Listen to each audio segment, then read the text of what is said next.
Girl, you know Denise Richards is a housewife. She is? She is. And I got to tell you, I learned recently that on The Housewives, you're not allowed to look directly into the camera and you're not allowed to say bravo because that's the network that it's on. And so when Denise Richards wants them to stop filming because she doesn't like something, she looks at the camera and goes, bravo, bravo, bravo, bravo, bravo. I mean, the amount, I know nothing about The Housewives. What I learned... Yeah.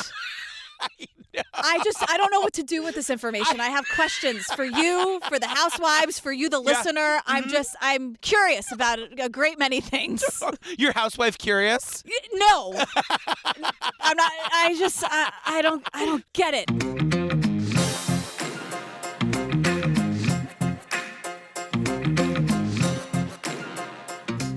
Hi, Gillian Pensavalli. Hey, Patrick Hines. You guys, we got to tell you right up front, we are doing a live show in Boston with Lance and Tim and Maggie at the iconic Wilbur Theater. We're doing it July 31st. It's our Maura Murray show. Remember when we did it in Brooklyn, how insane it was? I do remember. I remember, yeah. But the thing is, if you saw us in Brooklyn, it's going to be a different show. It's Completely. the same. We're covering the same thing with the same people, but I promise you it's going to be different. Tell them about Live Show Patrick. Live Show Patrick is like, she's a whole lot, but worth seeing. Yeah, sometimes I pull people up on stage. That one time in Chicago, I pulled that guy up on stage and did a joke. I worked out a joke just on him. For me, you're a total pain in the ass, but for the audience... I'm sure they love it. Why don't you come and then tell us after? Yeah. So we are also doing a live show in DC. It is sold out. If you had tickets to the original engagement, the ticket still works. Everything is the same. It's the show that we're doing with Rabia and Susan, covering the case against Adnan Syed. Right. So set an alarm. Yes. So you don't forget. It's September 17th. And there might be tickets available if people can't go. Yeah. But if you have tickets and you can go, you do nothing except show up. This is the postponed date. We're making good. Right. So anybody who had tickets, same thing, Capital Turnaround. What's the date? September 17th. Okay, it's a great. Friday. Set an alarm. I Set have an alarm, 16 you guys. I know. for every live show date because I'm afraid I'm gonna miss them. And lastly, join us on the Patreon. Over 200 ad-free, full bonus episodes to download and binge right this second. Yeah, go. Yeah.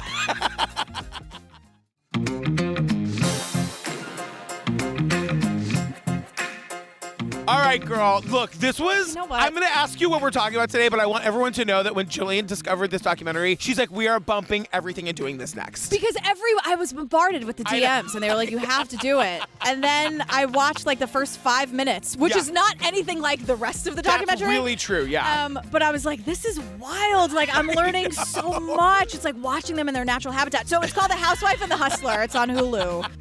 Again, I don't know anything about the Housewives, really. And I'm going to just tell you guys, this like trailer coming up on thing is 14 minutes long. So Matt, give us the best 60 seconds. Right. It's like a whole lot.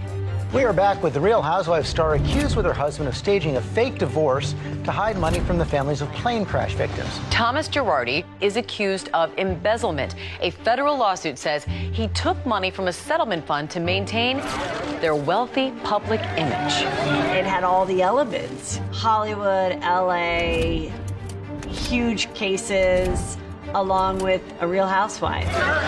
It was like a movie. Tom Girardi was LA Law, a superstar. Legendary for winning millions of dollars in settlements. Tom is being accused by his own clients, people that hired him, that trusted him, from stealing money. That's the worst thing a lawyer can do. He had private jets. He had a Pasadena mansion. He was spending $40,000 a month on Erika and her glam squad. They were just blowing money left and right. Tons of money. He would make jokes like, oh, nobody will be more expensive than Erika. And then out came her song, I'm Expensive. King, it's expensive to be mad. Big surprise. She said, I have two personalities. I'm Mrs. Girardi and I'm Erika Jane. It's built on, I am the third wife. I have the money, I spend the money. This man's gonna give me the money because I'm that fantastic, and that's that. All right, you guys. So it opens with this lady walking. We see this lady walking towards this like fancy chair to sit down for her interview. And I said, are we supposed to know who this is? I did a lot of Googling here. So her name is Danielle Staub, I believe. Okay. She is hammered?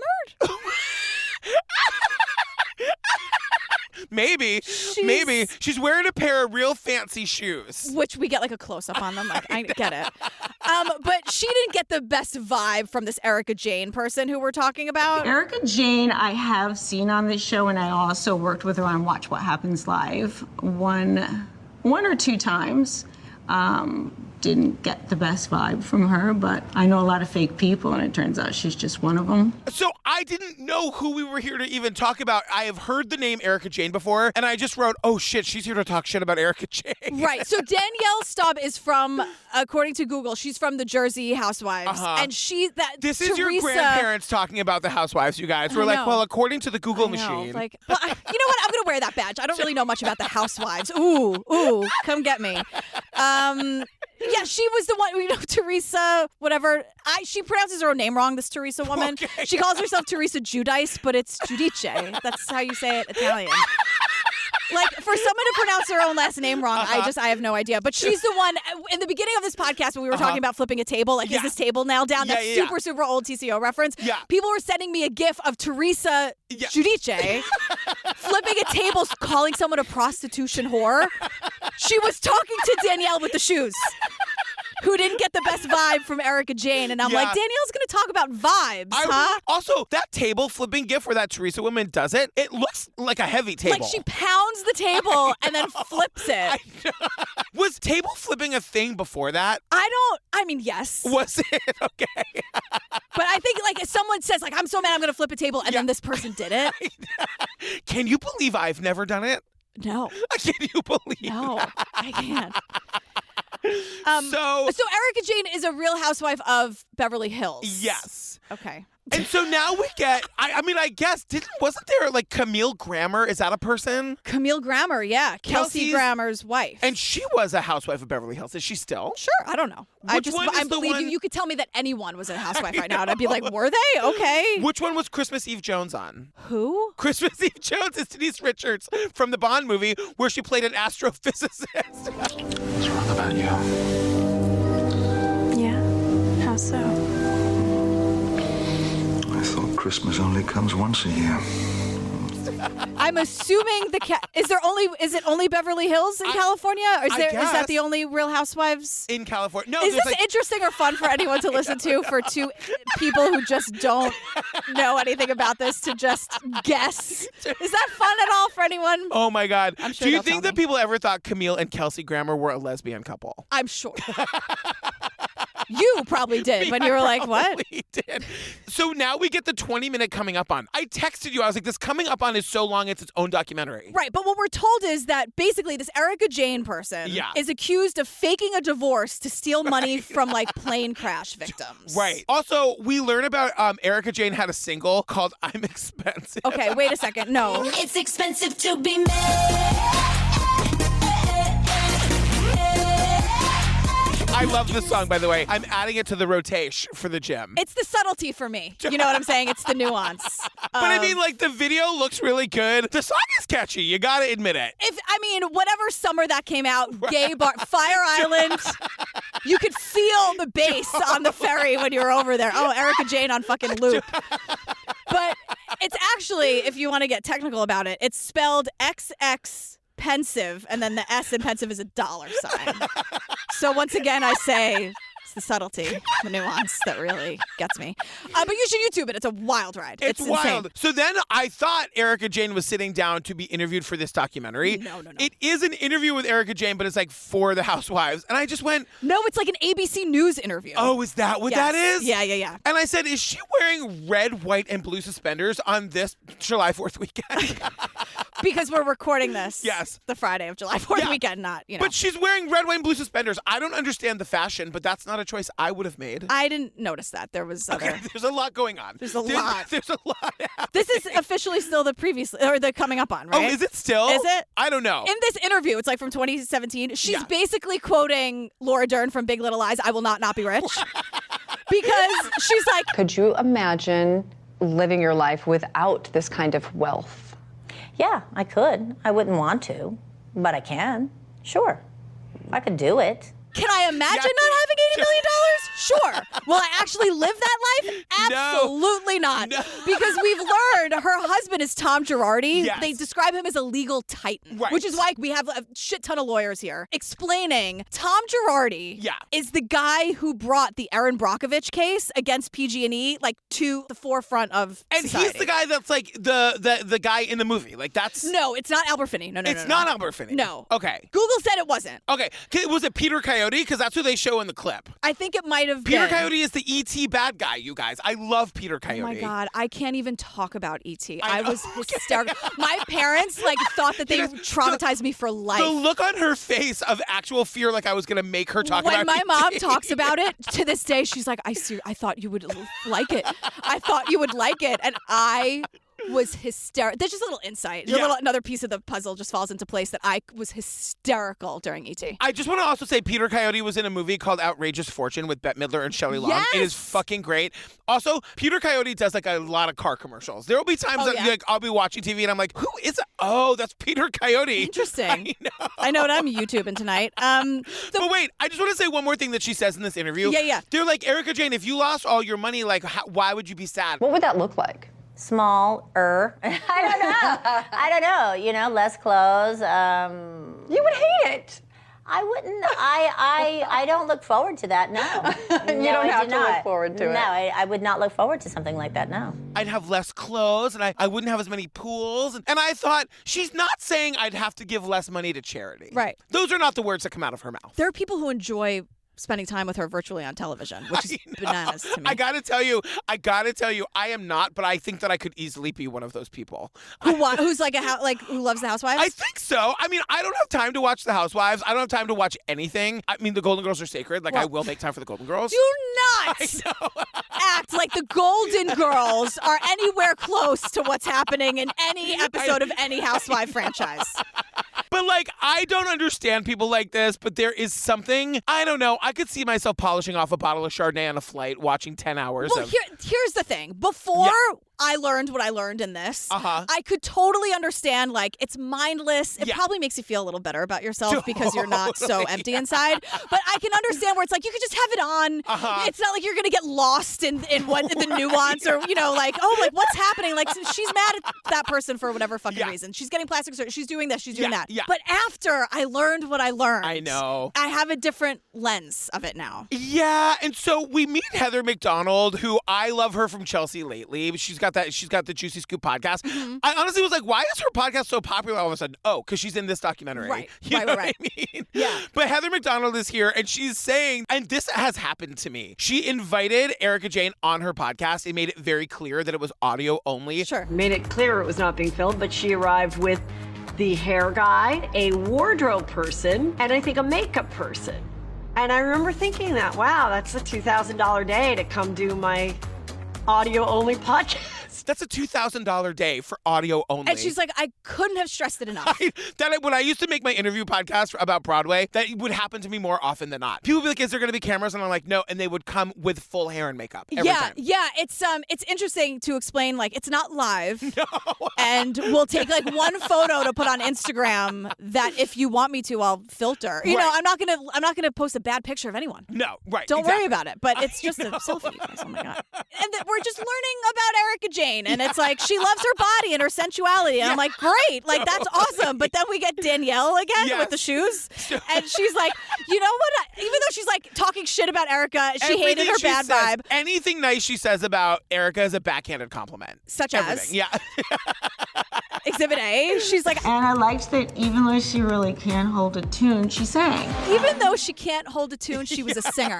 And I gotta give her all the respect in the world for that, because what we learn is that, and also when I was slacking you and Steve about this, Steve was like, oh, do you mean like Erika Jane who played Roxy Hart on Broadway? Yes, yeah. And I was like, wait, what? I know, because you have to really sing to do that role. Well, the thing that Chicago, I love Chicago, obviously, but Chicago, because it's one of the longest running shows on Broadway, they do stunt casting all the time. I think Lisa Rinna's been in Chicago. Lisa Rinna, like Mel B from the Spice Girls, Totally. who I totally saw. But they, Roxy and Velma are now now they're not, we're not talking about Anne Ranking here. Right. No, exactly. And BB Newirth. So Erika Jayne was going to play Roxy Hart starting in like January of 2020, and then the pandemic happened. Oh, so it never happened. So she started in January and then had like 6 weeks on Broadway. And so when Steve asked that, I was like, why isn't this a bigger part of the documentary? And it's because she did it for a month or whatever. Oh my God. Anyway. So she married Tom Girardi, the famous, fancy, rich lawyer. The thing about him that we kind of skipped over is that he is super, super famous, not just in the legal world, but in the world. Yeah. For working for the little guy. We hear this 1,000 times, that he would go up against big corporations like Dow and the Erin Brockovich case and really help the little people. Right. That's how he made his zillions of dollars. And he had at one point like $80 million. Yeah, I mean, we're going to learn that he was that rich because he wasn't giving the little guy their money. Like, he was keeping it. But he's on like 2020 every week being like, all I want to do is help the little people. Right, and I have so much money. Totally. Like, wait, how does that work necessarily? Yeah, no, it doesn't, as we're going to find out. So we get the Erika Jayne backstory, which I was obsessed with. She's born in 1971. I bet she hates that we know that. In Georgia. I know. Which I love Georgia. I just don't course. think Erika Jayne does. And she had like a single mom. The dad left when she was 1. She always wanted to be in entertainment. At 18, she moved to New York City to get into entertainment and is immediately stripping in Jersey, which is great if that's what you want to do. I have no judgment about that whatsoever. And apparently the place, again, we're back with Danielle with the shoes. It's called Shakers in New Jersey. It's apparently super famous. But it's famous for being the club that is next to the club that's in The Sopranos. Right. It's not the club from The Sopranos. It's the one next door. And it's like, I don't even think the Bada Bing is that special. No. Is that a club? The Bing, that's the club from The Sopranos. If you couldn't imagine, I'm not like a Sopranos guy. Like, you're not even a housewife guy. No. When I hear my only HBO reference, when you hear the static. Yeah. And then you like the boom. Can I guess what you hear? Yeah. Bum, bum, ba-da, bum, bum, bum. Of course. Yeah, of course. It's the only thing I've ever watched on HBO is Sex and the City. Oh my God. I know. Well, the thing is, Erika Jayne moves out to Beverly Hills. Right. And she meets her now husband, Tom Girardi. But the thing about this story that's amazing is that she gets a job as a waitress at some place, and Tom was like one of her customers, and she ends up marrying him and becoming like a multi-millionaire. That shit never happens. I know. And even the way they describe it, they're like... They got married very off the cuff at a country club. As the story goes, Tom Girardi asked the judge if the judge would officiate over a marriage ceremony with Erika. They pulled an attorney from the bar as a witness. They got married on the spot, and there was no prenup. And there was no prenup. Yeah, Ooh. there was a judge at the club. They pull a lawyer off the bar probably at 11:45 a.m. Right, yeah. to marry them with no prenup. Oh my God. Oh my God. And the thing, it's weird because Tom is one of those rich people who just has no real concept of money. Also because he's not that rich. Right. It's fake rich, yeah. Because the thing about Tom, we learned that he has a law firm and that working for Tom was good. The pay was good, but the benefits were better. And so they're like, These benefits are ridiculous. I mean, it really is bananas. They're it was normal for the people who work for him to stay at the Ritz-Carlton. The Christmas party was at the Jonathan Club. I don't know what that is, but they got Leanne Rimes for the Christmas party. And we hear her singing. Merry Christmas, on us and on with that and badge on the top to every home, ding-ding-ding-go. At first, this feels like, well, he has all this money, but really he's so famous and so well known that it's just more connections than him shelling out money for all this stuff. But I mean, then he has an annual conference in Vegas, and the dinner at that thing was the hottest ticket in town. Jay Leno is performing. Erin Brockovich is in attendance. The real Erin Brockovich is there. I would love to meet her. Yeah, she's a badass. Do you see in the movie? Right? I think Internet? so. Okay. Yeah, I think she's know. great. I don't know. In the movie, she played the waitress at the diner, and her name tag says Julia. Really? Yeah. Isn't that a fun fact? Kind of cute. Hollywood cuteness. Oh my God. And so we learned Tom had a lot of power. There's a story about he would literally wag his finger and some powerful judge would come running over. Like judges. He's a lawyer and he can just summon with a finger a fucking judge. Yeah, and someone says he was the man that people went to who wanted to get appointed to the bench and become judges.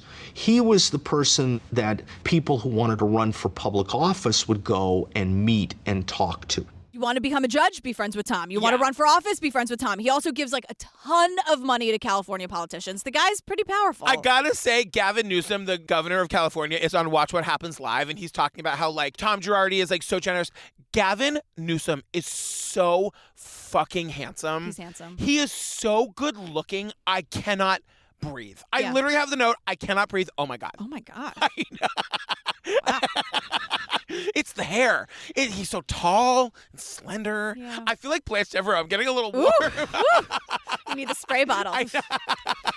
So cut to 2007. One day, Erika Jayne wakes up and she's like, Tom, I want to be a pop star and you're going to pay for all of it. And Tom looks at her and says, okay, sure. And the thing is, Tom loved it. She's like hot and sexy and a pop star. And he was kind of like, okay. She has a song called I Give 0 Fs. 0, 0, 0, done. How many fucks do I give? How many fucks do I give? None. Not one. 0, 0, 0, done. How many And she's like, none, done.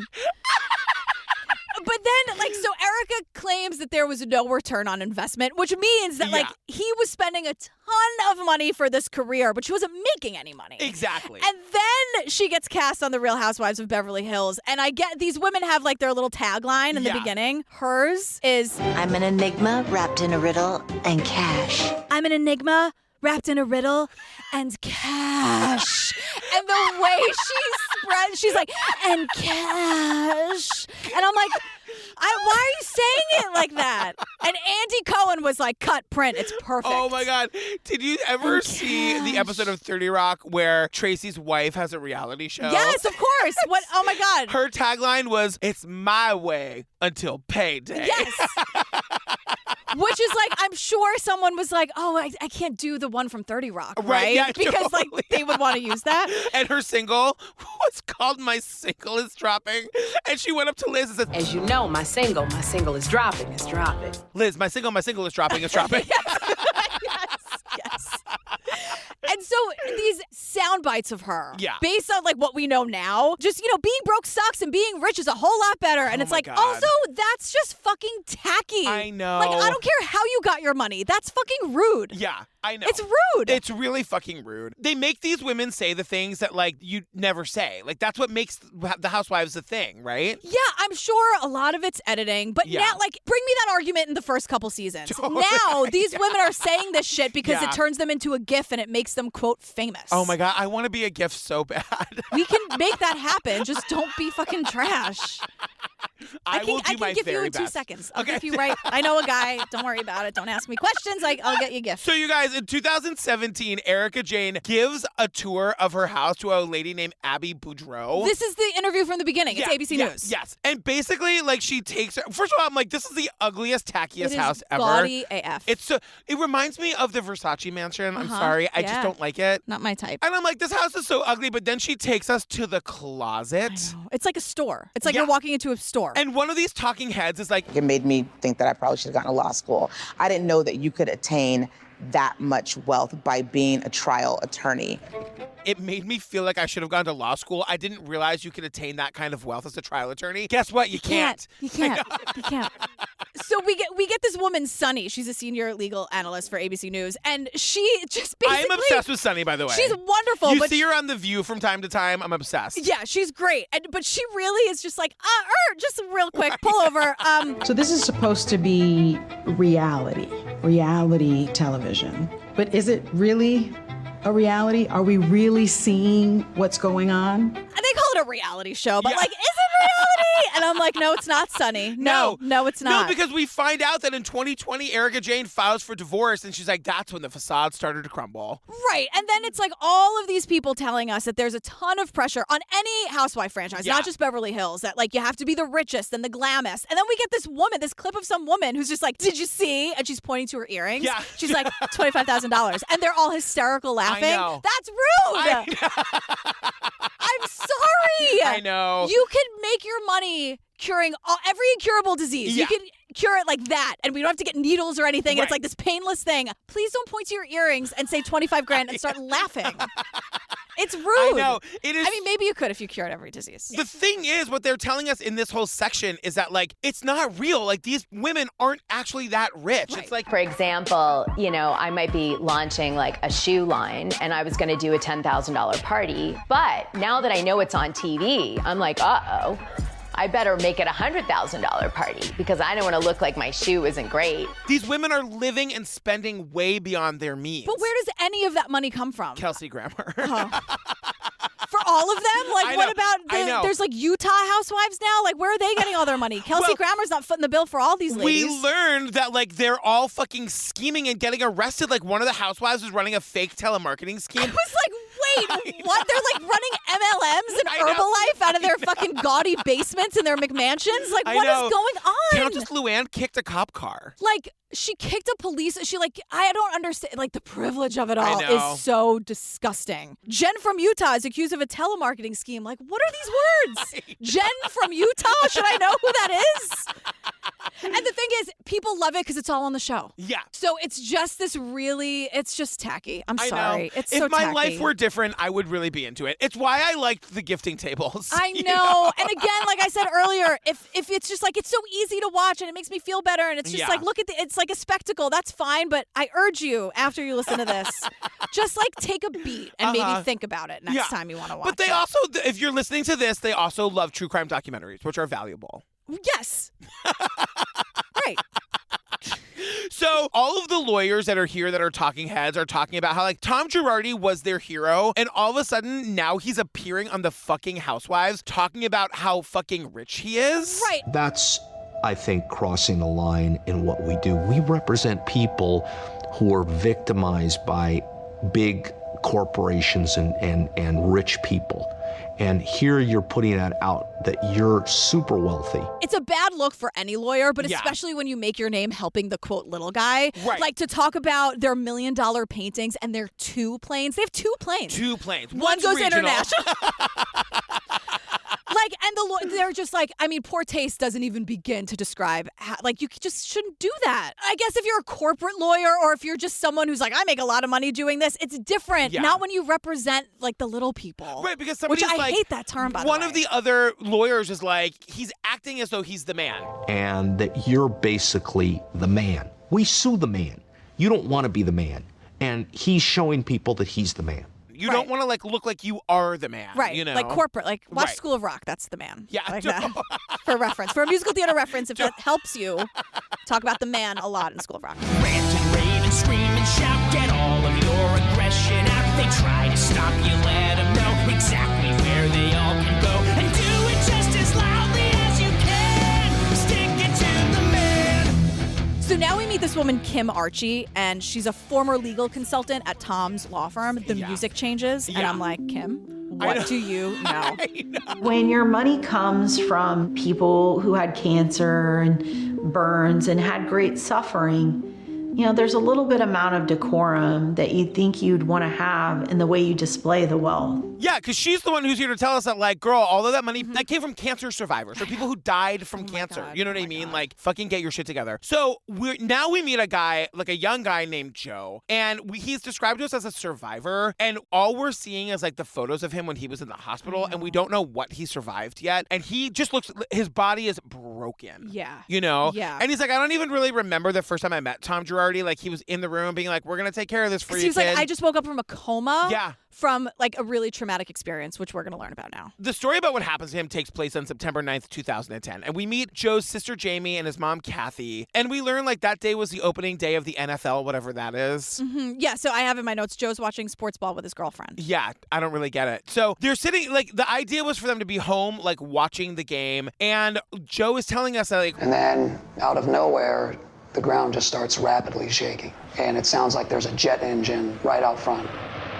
That went on for about 3 seconds, and then just boom. It's like hell opened up. Yeah. And all of a sudden, his entire house is completely, like, engulfed in flames with him and his girlfriend in it. Yeah, this is absolutely terrifying. So what happened is a gas line erupted. Yeah. Which is like, you're sitting at home. It feels like a freak accident, but Right. it's the scariest thing you can imagine, where it's like, everything's fine, and then there's just a gigantic explosion. And we learned that, like, Joe ended up getting burns over 80% of his body. Imagine, like, you are just suddenly trapped in a fucking burning house I that's, know. like, engulfed. And we see the news footage of this. It is Yeah. just, like, it looks like one of those California wildfires. Yeah, and Joe is just one of many victims here, but his story is like, the Tom stuff is just so horrible. And we meet his doctor. His doctor is like... Joe was like inside an oven. Not only was the external part of his skin burned, but The air he was inhaling was burning his lungs. He's like burning from the inside and the outside. I know. And then on top of that, Joe's girlfriend ends up dying in this horrible tragedy. And they don't find her body for days. They find her body in the neighbor's shed. Whatever happened, she got out of the house, and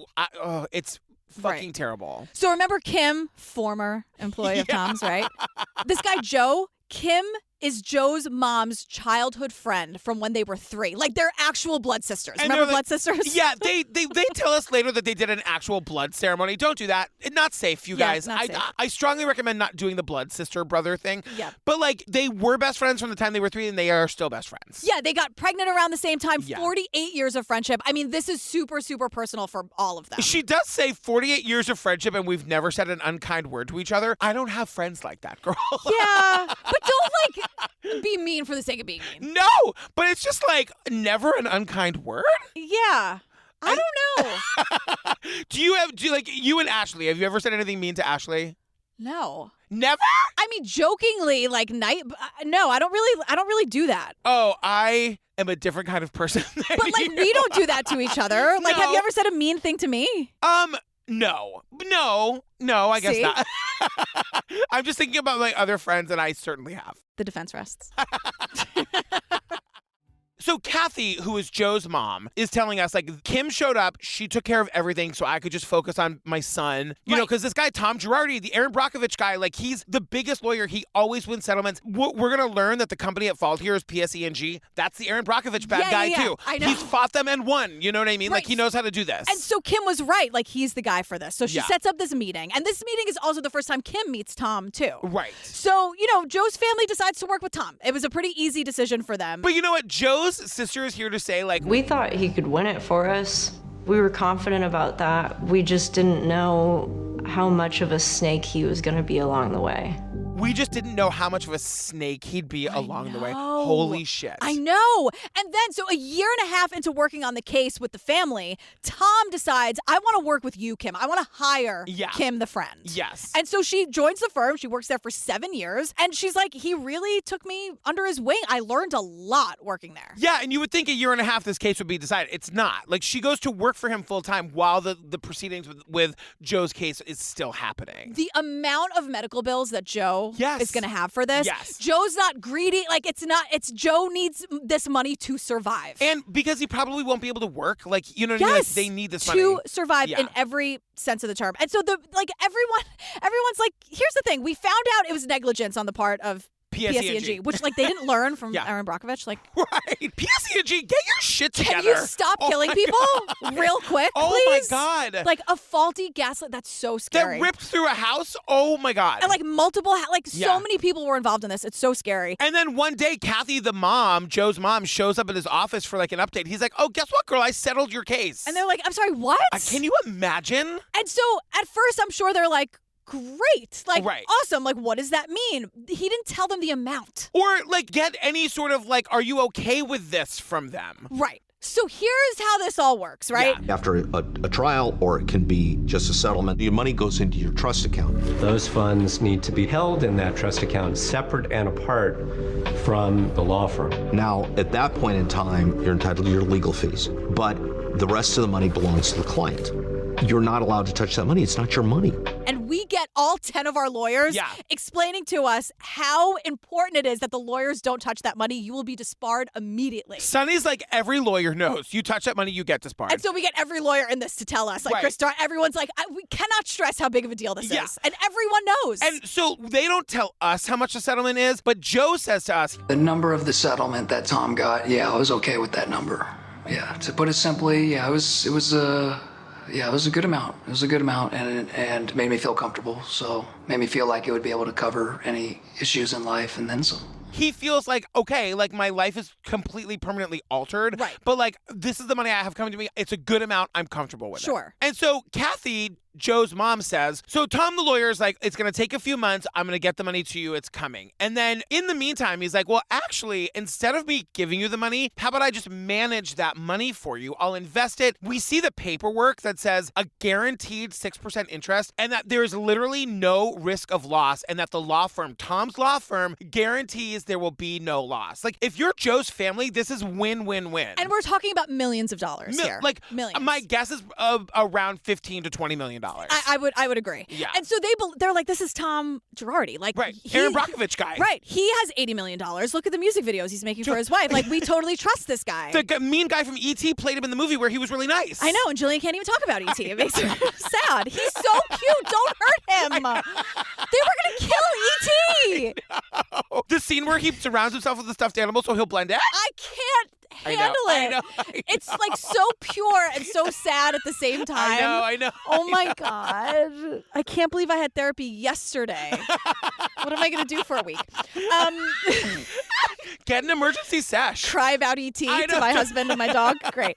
You know, the case is settled in 2013, but immediately nothing makes sense. Right. And the whole thing is that, like, rather than getting this lump sum, Tom, the lawyer, now is going to be doling out the money. So it's like he's managing the money and he'll be sending the money to the family. And, like, that's where every lawyer here is like, no, you get disbarred for that shit. And the thing that he did is take it out of that official lawyer account. Right. So now everyone's like, oh, the family must have it because it's not in the bank account. It's in a separate, like, secret account that the family's trusting. And, like, we're hearing from the family the amounts would never be accurate when he would be, like, supposedly paying them out. Yeah. No statements, no paperwork. Like, the payments wouldn't be coming through. He'd always be impossible to get on the phone. Oh, these things happen. Oh, next week. Oh, this, oh, that. And then we start hearing these, like, really alarming voicemails from him. Which I'm so glad they kept. I know. I've never believed in the case more, and I've never liked the family more than you guys. I mean that.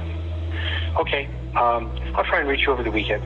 For the lawyer to call and be so overly nice and like, you know, I'm a really good guy, I promise. Oh and like, please don't be mad at me. And I've never rooted for a family more than you. Like, totally over the top, and also weirdly constantly making it about himself. Please don't be mad at me. And meanwhile, like, they can't get their money, but they're watching Erika Jayne on The Housewives. Like, can you stand it? I know, dripping in her diamonds. I can't. Like, 25 grand. Like, what? 2 planes? This guy can't go to the doctor, and this bitch has 2 planes? So remember, while this is happening and there's weirdness with the money, Kim, Kathy's best friend, is working for the guy. Right. So, like, they're saying they talk every day. They're trying to figure it out. And Kim is saying, like, we didn't want to push him too hard because we were scared. Like, we didn't know what would happen. Because they need the money. It's life-changing money, especially with these medical bills. That's what I keep going back to. And then we sort of take a left turn, and we meet a woman named Josie Hernandez. And she's another... This woman, like, these assholes, what they did to these people. I know, and she is telling us that... In 2010, I seeked out a doctor. I have 3 kids, and as most women do when they have kids, they have incontinence issues. So I talked to my doctor about it. He said, oh, we have this sling. It's so super safe. Implant it, you'll be good. So she was trying to get this, I think what she thought was like a fairly simple procedure just to help out. And so... The first one doesn't take. And so the doctor tries to fix it and makes it worse. And she just keeps having more and more surgeries. She's like, the doctor's like, oh, the first sling I put in your butt, let's just do another one. And she's like, okay, but you, like, these people, like, you trust the doctor. Of course. You and know? you trust like, the lawyer, of course. Right. And so she decides to sue the manufacturers of this implant, not the doctor, like the people who make the thing. Maybe sue the doctor too, though. Also, like, but I'm sure she was like, where do I get the most? Yeah. And if you sue the big company, that's what Tom does. Right? So she works with Tom Girardi on this. And by 2014, he settles her case for $135,000. Yes. Which is amazing, right? Yeah. And remember, 2014 is when this started. By 2019, she, like, still doesn't have any money. That's 5 fucking years of, like, calling every 2 days being like, girl, where's my money? Right. So meanwhile, then we just cut back to Erika Jayne. Yeah. While Josie is waiting for her money for 5 years, Erika Jayne has booked Housewives and is pulling a bunch of bullshit on a weekly basis. Yeah. And she's, this closet and Bali and the planes. And then, like, I just think that's great editing because we get, like, Josie. Totally. Then we get Erika Jayne. And then we're back with Joe and Dr. Michael. Yes. Yeah, so put a pin in Josie. We're coming back to her. we're with Joe, the burn victim. He's with his doctor, like in the doctor's office, and he's just talking about the surgery. 30 surgeries he's had so far. He's got like 5 or 6 on the back burner. Like, surgery is going to be a part of his life forever. And like, you gotta pay for that. And so Joe's calling Tom saying exactly that. Whenever I would complain to him about, you know, hey, Tom, you said you were going to pay me on this day and it's been 3 weeks. What's going on? He would call me back and be like, oh, are you mad at me? He would butter me up. You know what, Joe? You're a bitchin' guy. That's something he would say a lot. You're a bitchin' guy, baby. What is it with straight men who say baby? I don't know. Sometimes, like, I guess it'll be fine, but like... Not when you owe me millions of dollars over these years. And then Tom would be like, Joe, don't be mad at me. Come on, don't be mad at me, baby. You're a bitchin' guy. And I'm like, what? Who talks like that? I know. I had a boss when I worked at Capitol Grill. He was just like a hot, douchey, straight guy. And he would call me babe. Hey, babe. It was really hot. Weird. I don't like that. I know, but I don't like it so much. I really... don't like it. The first time he did it, it caught me so off guard. I got like hot flashes. Okay, well, you and I react differently sometimes to things. So Tom, you would not have liked this guy. No, you would not have liked him. I already know. And he wouldn't like me. No, I think he actually really would have liked. Because you're the kind of woman that like he would love to love him that never would. But then he would give me shit for not loving him. I've been through this. I don't have the time. Leave me alone if I don't like you. It's very simple. So Joe would be like, hey, Tom, I need money for yet another surgery. And Tom would be like, Joe, you're such a bitchin' guy, baby. I wish I could help you. But it's all about this Justice Pinelli guy. I want to give you all this money, but he's telling me I can't do it. And the reason, it's just because we care so much, Joe. Yeah. You bitchin' guy. Hell yeah, baby. We just care so much, but it's not me. It's Justice Pinelli. Right. And so we learned that this Justice Pinelli was he was like a California Supreme Court justice who retired and then became like a private judge or whatever. So he was the mediator between PSENG and Joe's family. So he's the guy, according to Tom the lawyer, he's the guy holding the purse strings, basically. Right. But then we get like official documents that say Justice Pinelli had no involvement after Tom moved the money from like the official account to the secret interest account. Yeah. Like once the settlement is signed, he's on to the next thing. He's a busy guy. Of course. And also like we've learned how illegal would like you think Pinelli would be like, oh, I think that's a great idea. You should take the fucking client's money and manage it for them. Right. And then you pay them out personally. Like no. Don't talk about Justice Pinelli like he'd be okay with that. And Tom would also treat Joe like he's a kid, which he very much wasn't. Like Tom sucks. Right. Except for that one time he did that good thing with Erin Brockovich.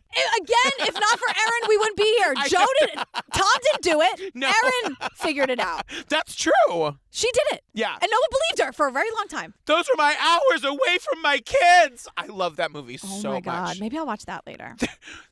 They're called boobs, Ed. Oh, she's like, oh, I think we got off on the wrong foot. She's like, that's all you got, lady. 2 wrong feet and fucking ugly shoes. Julia Roberts really is a national treasure. Well, she's not garbage, is she? I don't think so. And remember, we're saying this July 2020. So if she becomes trash next year, know the podcast live in a vacuum. Like with tubes. We didn't know, and now we know about tubes, but we didn't at the time. It happened before. When Jeffrey Toobin pulled his penis out in a meeting? Like the worst. Dude, don't do that. Even if you didn't think anyone was looking. I know. Especially don't do that. Keep your penis in your pants at work is what I'm saying. I mean, really, we don't ask for much on this podcast.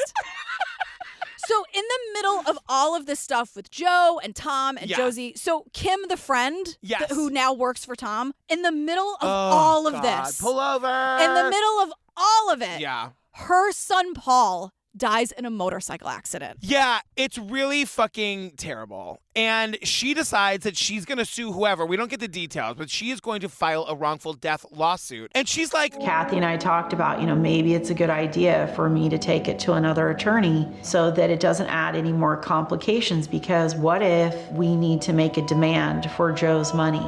So I went and met with other lawyers, but people didn't want to do my son's case because they didn't want to step on Tom Girardi's toes. She had to do something for her son. Yeah. She's kind of forced to work with Tom, even though she really doesn't want to. Right. Right. So Kim files this lawsuit with Tom Girardi. Then we're at January 2017, and the checks to Joe, the burn victim, they just stop coming. And then Kim goes on this thing about, like, who do we call? Who do we call to report Tom? He knows everybody. Like, we can't call the DA, that's Tom's friends. We can't go to the chief of police, that's Tom's friend. You can't go to the California Attorney General, that's Tom's friend. You can't go to the California Bar, that's Tom's friends. Like, who are we going to call? Like, Ghostbusters? Who are we supposed to call? Like, Ghostbusters? Right. And I'm like, I like that Kim still has jokes. I appreciate that. Kim, thank you for your honesty and your levity in this moment. So remember Josie, the one that had the 2 slings, like, and she's suing the manufacturer? Yes, We're back with her. It's been 5 years since she's had any amount of her settlement given to her. 5 fucking years, and we hear phone messages from Tom to her as well. I don't want you mad at me. I'm working like a dog to try and get this thing resolved. I'm sorry. Don't be mad at me. I'm a good guy, by the way. Goodbye. I don't want you to be mad at me. Yeah. I'm working like a dog. And then before he hangs up, he goes, I'm the good guy, by the way. Okay, bye. Click. If you have to tell someone you're the good guy, by the way.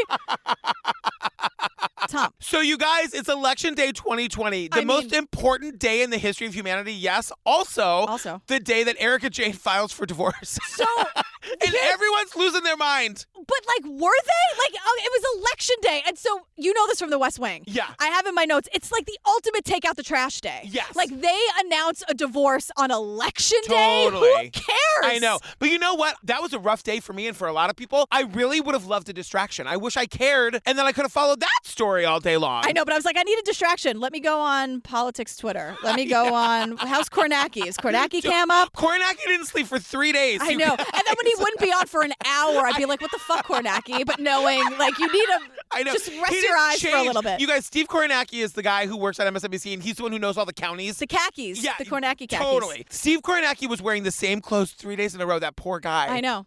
Sleeping on a cot, and I'm like, where the hell's Kornacki? Get him out here. I don't trust anybody but Kornacki.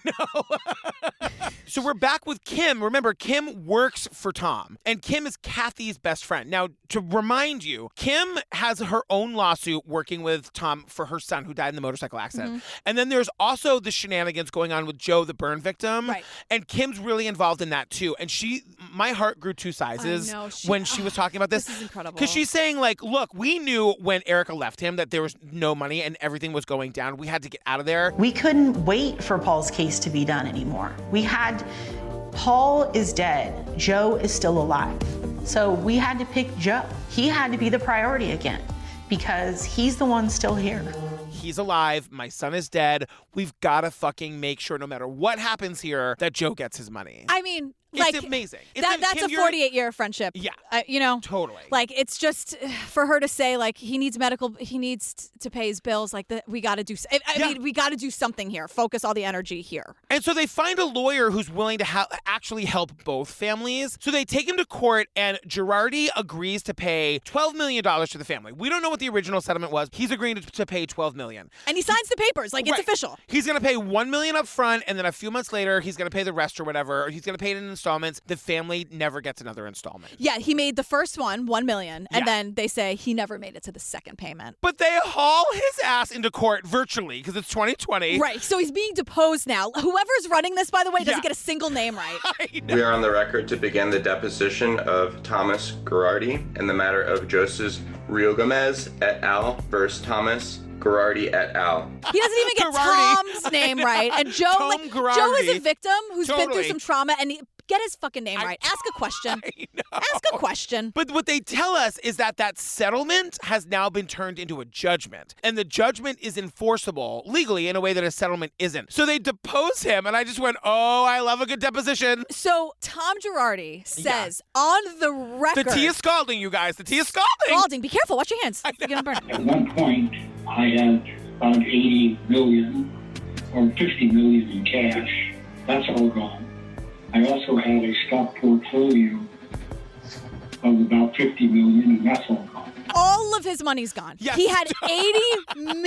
Yeah. He wants to specify like 50 in cash. $50 million in cash. I don't even know. I can't even. That sounds fake. Like, how is that possible? I know.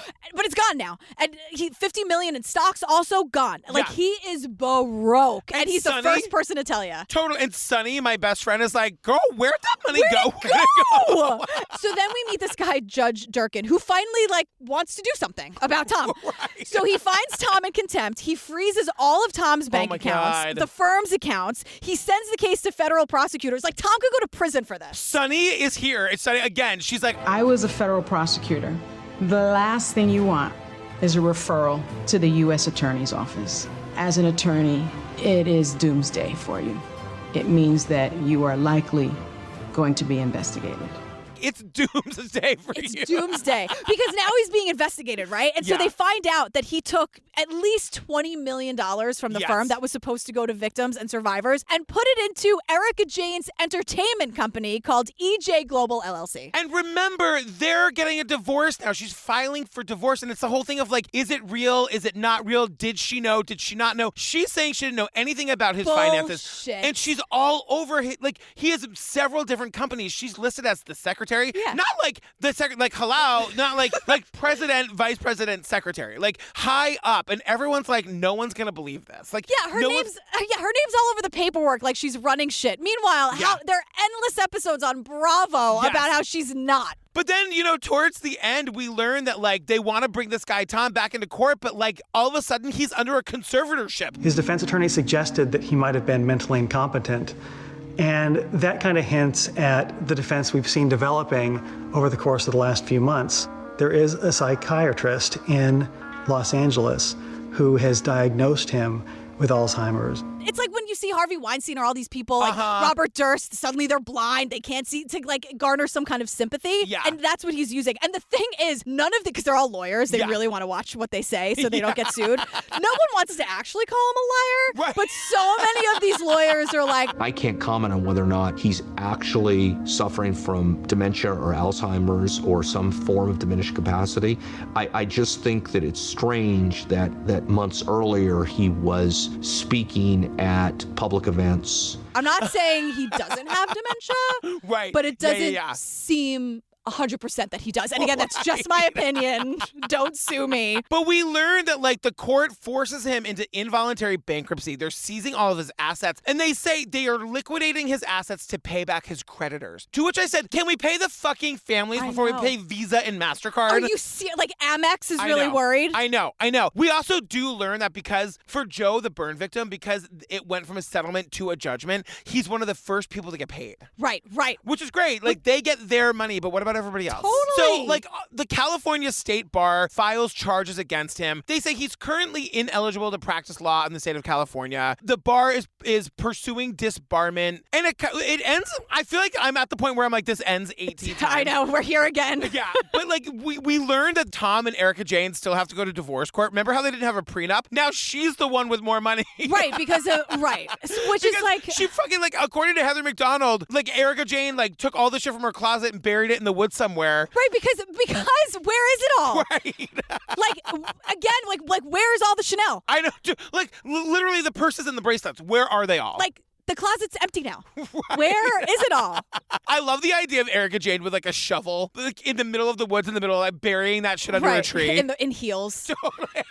But now, let's make that music video. Right? That would definitely play on a loop in Fire Island or any of the Hell's Kitchen like gay booty bars. shorts and heels. That's really all I want to see. And Erika's defense is like, excuse me, those are gifts, so it's separate property. Okay, I could bury my Chanel wherever the hell I want. Sunny goes, I'm not sure that as a legal proposition wins the day. I don't think that argument's gonna win the day. Because she is still to this day on the show. Right. So now, do they get paid for that? They must. Yeah. If she has more money than he does. Yeah. But also there was no return on investment. Erika, story's full of holes. I think it's all in handbags and gowns and purses. Totally. You know what I mean? And the thing is, Sunny, I think it's Sunny who's like, I'm not, this isn't like advice or anything. Yeah. But if I were a lawyer, I would transcribe every goddamn word that comes out of her mouth because it's all on record. Totally. Where's the Chanel? I don't understand. Where, and that gaudy gold jewelry. I don't care that it's 25 grand. It's heinous looking. You couldn't pay me 25 grand to put that shit on my neck. Absolutely not. That heavy gold, disgusting. Go down to 8th Avenue and get some character jewelry or whatever.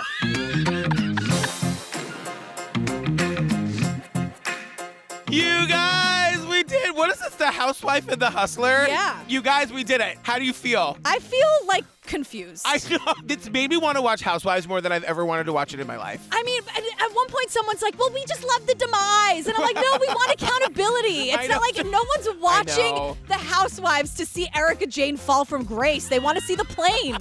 Like, we just want accountability sometimes, people. Totally. If you like this, I just ask, just think about it. Okay. You know? Right, yeah. Knowing what you know now. Speaking of thinking about things, I would love it if you would think about coming to see us live in Boston. How was that transition? What'd you think? Do it. Yeah, think about it and then say, you know what I want to do? Go see them live in Boston. I think it'll be fun. July 31st, the Wilbur Theater. We're doing The Disappearance of Maura Murray with Lancey and Timmy and Maggie. Yes. I'm gonna be in rare form. My family is coming. Oh wow. I know. So it's Boston, the Wilbur, your family, the first live show back, and Lancey and Timmy and Maggie. Lancey and Timmy and Maggie. My sister and her 2 kids are coming. It's gonna be banana pants. Their kids allowed? Yeah. Well, they're allowed for them. Okay. Well, I'm not gonna watch my language, so I don't want to hear it. Please. Oh my God. Also, the DC show, girl. Tell them. Yeah, the DC show is with Rabia and Susan. Yes. We're covering the case against Adnan Syed. So that's September 17th at the Capitol Turnaround. And so if you had tickets, you do nothing but show up, set an alarm because it's a totally different date than last year. September 17th. And then the show is sold out, but check and see. There might be tickets for people who had the tickets and can't go. Can't make it anymore. Yeah. Also, join us on Patreon. Over 250 full bonus episodes to download and binge right this second. Yeah. What are we doing next? We are doing, it's a 2020 episode. Oh my God, you guys, I'm so excited to do this. It's called One Last Chance, the trial of Scott Peterson, or let's cover the Lacey Peterson case. Right, let's say her name. Oh my God. We did a whole Scott Lacey Peterson thing on the Patreon like forever ago that was very slanted to Scott might be innocent. Yeah. And so this is a much more, like, I watched it from beginning to end. I was totally obsessed with it. Okay. It's a much more full picture. I still have a lot of questions. Okay. And we've never covered a Lacey Peterson thing on the regular feed, so I'm very excited. Yeah, and this is very heavily requested, saying to us, like, come on, ladies, let's see another side of it. Which, you know, I've been screaming about one. In the middle of it, I was like, this is way too biased. Let's find another one day. And guess what? That day has arrived. But they definitely explore the idea that he might be innocent. So, and also, if you remember, that the jury was biased or that there was like jury misconduct. So there's a lot to break down. So stay tuned for the trailer for that. Then after that, you got our hilarious outtakes, and that's it. I don't know why I'm laughing. I just bravo. I still have more to say, but the episode's over. So I'll see you on Instagram Live to discuss it more Tuesday. Ladies for Lunch, 12 noon Eastern Time. See you there. We love you guys. We love you. Bye, guys. Bye. It's either someone actively framed Scott Peterson after kidnapping his 8-month pregnant wife, or he did it. That's it. But now, after 18 years, his sister-in-law doesn't just think he's innocent. She says she can prove it. We made the decision to record some phone calls with Scott. That's something that you want to say. There really was nothing we shied away from talking about in those conversations. Just how frustrated I've been when people say that I was the last one to see Lacey that day. Scott told me he was not married. We did have a romantic relationship. As soon as Amber Fry showed up, people were like, he's guilty. He is guilty. He's guilty! Scott Peterson has been found guilty of first-degree murder. Scott Peterson is where he deserves to be. You can't just pick Scott as the default because you don't know what else it could have been. It's Scott Peterson's voice, and he tells his story.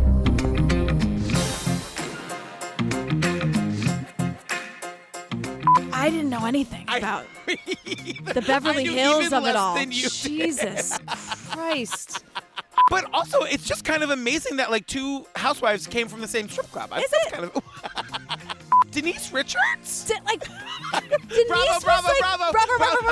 Like strict eye contact. But Denise Richards was like famous. I know. She was really famous. Like Lisa Rinna was famous. Yeah, I know. I don't understand. Like, I'm just so confused. Anyway, it's fucking chaos down here, Tom, and you caused it. Baby. You're a bitchin' guy, baby. Yeah. Rachel Maddow would hate us. I think at one point she'd be like, I used to get, like, exactly what I'm saying about the house. But, like, I used to get a kick out of them. I could understand it until... Rachel. I want Rachel Maddow to be my friend. Chicago, stop doing stunt casting. The show stands on its own. Stop. You don't have to do that. I love Chicago. Between the plane crash and ET, I am really emergency sesh coming your way, Lisa. I hope you're ready. When that happened, you see the other housewives, their eyes just pop out of they don't know. Andy Cohen's going to be so mad. And do what?